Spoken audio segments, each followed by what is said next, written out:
Welcome back to the Stop the Hey Girl podcast. Today, I am so excited for us to be talking about a topic that I think is really important for us to be gearing our attention into, especially once you're really confident in your social media activity. Social media activity is something that I love teaching and love talking about, but it's just one piece of the puzzle. And one of the bigger pieces here that I want to talk about is really that act of duplication in your network marketing business and developing leaders. My opinion on leadership and kind of my experience that's led up to this point is really heavily influenced by many years in a very toxic 9-to-5 work environment. So really, the biggest thing in my message here is differentiating between what a manager is and what a leader is, because they are so different. But unfortunately, in the network marketing industry, because yes, a good chunk of your income is directly related to the performance of others, it can be very easy to have that focus shift from leadership into management. And with that, I don't know if you've worked in management, but I worked in management for a number of years on the side of being the manager and then being the employee of the manager. And it's just been really interesting to see the dynamic and the stress that comes from when you approach management from an incorrect way. And as a leader in the business space, what can happen when you take leadership and try to throw a management stamp on it. So when it comes to developing leaders, we're going to talk about 6 key points today. The first one is your ability to meet people where they're at. So we talk a lot about ideal client and working with people that you love working with, but no matter what, whether this is someone coming to you who is where you were 6 months, a year, 2 years ago, or someone who's in a similar boat than you, it's really important to be super conscious about how are you meeting them where they're at. I don't care if you've been in your business 5 years or 5 minutes. It's really easy, especially the longer we spend in an online business or in the network marketing space, to kind of put ourselves on this pedestal and to forget what it was like when someone's coming into it basically from a brand new perspective. So meeting someone where they're at and making a conscious effort when you are interacting with them to come at it from a place of being on the same level playing field with them versus showing up, I'm here at the top and you're here. Even if you don't think it, keep in mind that the language that you use, the things that you post, how you communicate with them, that posturing can either be shown of putting you up here and basically out of arm's reach for them, or meeting them where they're at. And basically having that open communication really starts with meeting people where they're at so that they feel comfortable being around you and they feel comfortable coming to you with concerns. The next piece here is really paying attention to your downline's learning styles, because you might learn in a vastly different way than they do. There are different quizzes and tests that you can find, but honestly, you can learn so much about someone's learning style by honestly just asking them. So some examples of this is, do they learn by reading independently? Do they learn best by watching videos? Do they learn by taking action? Do they learn best by you doing, then they watch, and then they do and you watch? Not sure of the exact name of that, but there's a slew of different learning styles. Obviously, I'm not the pro at that to know the names, but as an example, I am someone that learns best by doing. I'm not someone that can just read a book. Like when something comes in the mail that requires instructions to put it together, number one, I'm gonna pass it off to my husband. But if I had to put it together, number two, I'm likely going to mess around and try to figure it out and then use the instructions as kind of a backup plan, if you will. But some people love going step 1, step 2, step 3, step 4. So it's really important to know with your team what type of learning styles exist, and with your trainings and how you show up for your team, are you catering to all these different learning styles? The next thing here is personality types.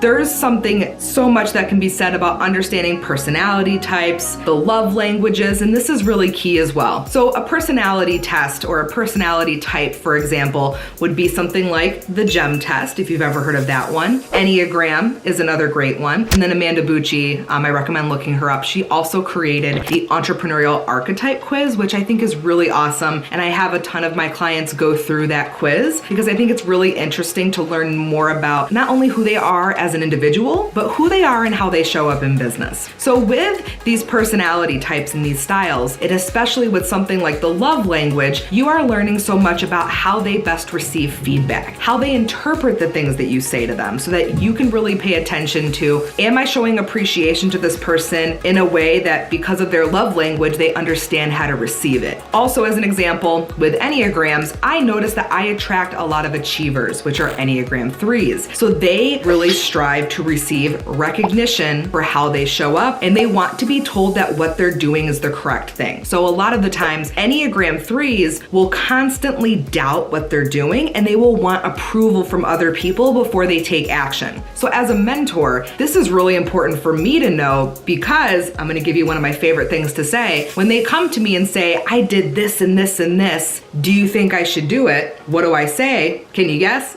I say, what do you think you should do? And I put the ball back in their court, because as Enneagram 3, as an achiever, they have everything that they need inside of them to do exactly what they need to do. But when they doubt themselves, I need to teach them as a mentor that they can trust themselves. So that's something that's really important for me to know as well. And I've learned that so much over the past year, and it's really helped me to develop as a mentor and as a leader. The next thing is, are you willing to do what you are asking them to do? So a lot of the times in this business and in the network marketing industry, there's a lot of strategies that are being thrown around that the person encouraging them isn't actually taking the action. And this is one of the biggest mistakes in leaders. As a leader, you shouldn't be encouraging someone to do something that you aren't willing to do. On the other side of that, are you teaching someone a strategy that doesn't best suit their leadership style, their personality type, and is it something that they don't feel comfortable doing? So obviously, as we know, I speak out against cold messaging. I want to take the ick out of the network marketing industry. I want to put relationships back in and treat it like an e-commerce or an online business, because there's so many sleazy strategies that go around, and I want to be able to teach you how there is a better way, and that this industry is filled with so many amazing people who are not bad apples. They just unfortunately have learned a lot of bad tactics and strategies that have been passed down year over year. So when you have someone on your team and you're teaching a strategy that they aren't comfortable doing, as a leader, it's really important to be open-minded to other things other than what you teach or have been doing. So with my perspective, this is always being a forever student and basically accepting that it's okay that there's other things out there. So as an example, there's a lot of network marketing companies that are not open to hearing from me because they only want to talk about, honestly, updated and oftentimes sleazy tactics. But there's a lot of companies out there that are very receptive to basically putting more tools in their tool belt so that they can go to their leaders and offer them different opportunities and different tactics to help grow their business. So as a leader, recognizing that maybe your primary method of teaching isn't best suited for someone, and when it's not, it's important to find something that can work better for them, or something that you can do on the flip side is refer them to where they can better learn something that's in alignment with who they are as an individual and who they are as an entrepreneur.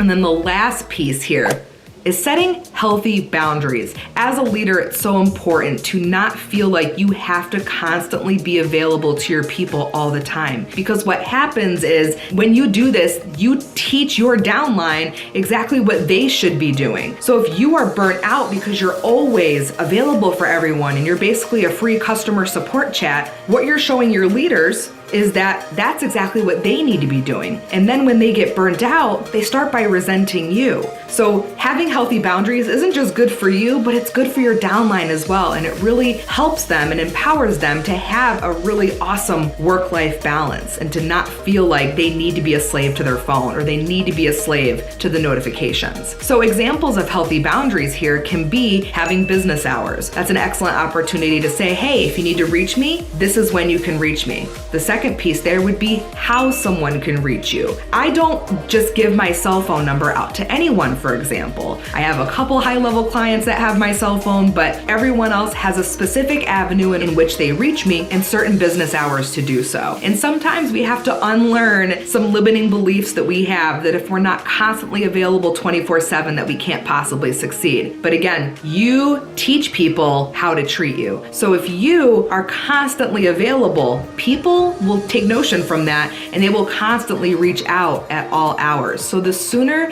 that you can set boundaries and teach your leaders to do the same, the better it's going to be for them, and therefore the better you all perform as an organization. We don't want to be discounting that at all. So when it comes to developing leaders, those are the 6 top things that I recommend focusing on that are going to make a world of difference in your business. Make sure that you're subscribed to this podcast. We are in year 2 of the podcast. We're about to hit a major milestone in downloads, which is amazing. Please share these episodes if they're helpful on your team pages so that everyone can receive access to the awesome trainings that you are. And again, shoot me a DM on Instagram. Tell me what episodes you would love to see coming up in year 2, and you know I'm going to make it happen.